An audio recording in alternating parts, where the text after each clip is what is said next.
Hello, my name's Davy Small and I'm a member of Elgin Burns Club.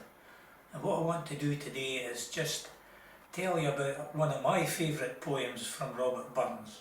Now you've probably all heard of the one about the wee sleekit coor and timorous beastie, and that's the poem To a Mouse. But the one I want to talk about and recite to you today is the one about the louse. Now, you maybe won't be able to see this model louse I've got in my hand. Actually, this one's about 10,000 times bigger than an actual louse would be. Now, a louse is a small insect which you can sometimes see in people's clothing. Certainly, way back in Burns's time, 250 odd years ago, there were a lot of louse on the go, and you would see them crawling along people's shoulders and going into their hair.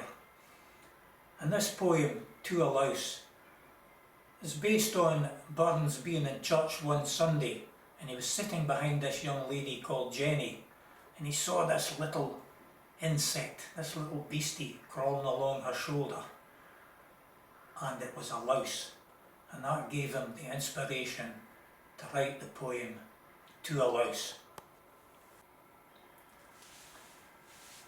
To a louse. Ah, where you gan, you crowling fairly? Your impudence protects you sairly. I canna say, but ye strut rarely out of gauze and lace, though faith, I fear, ye dine but sparely on sic a place. You ugly, creeping, blasted wonner, detested, shunned by saunt and sinner, how dare you set your fit upon her, sae fine a lady, gae somewhere else and seek your dinner on some poor body? Swith, in some beggar's half-it squattle, there you would creep and sprawl and sprattle, wi' other kindred jumping cattle in shoals and nations, where horn nor bane near door and settle your thick plantations. Now haud you there, you're out of sight, below the fattrels snug and tight. Na faith ye yet, you'll no be right, till ye've got on it, the very topmost towering height o' Mrs. Bonnet. My sooth, right bald, you set your nose out, as plump and grey as ony crosset.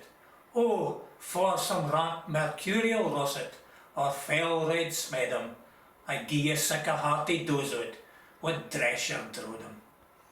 I wouldna be surprised to spy you on some auld wife's flainin' toy, or aiblins some bit duddy boy on's wily coat, but Mrs. Fine Lunardi Fye, how dare you do it?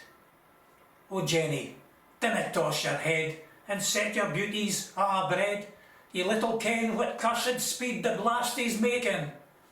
They winks and finger ends I dread are notice taken.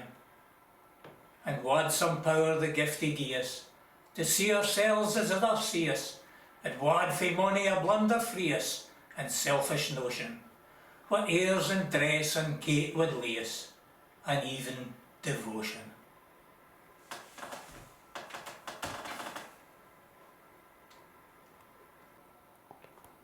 So that was the poem To a Louse. As I say, that's one of my favourites.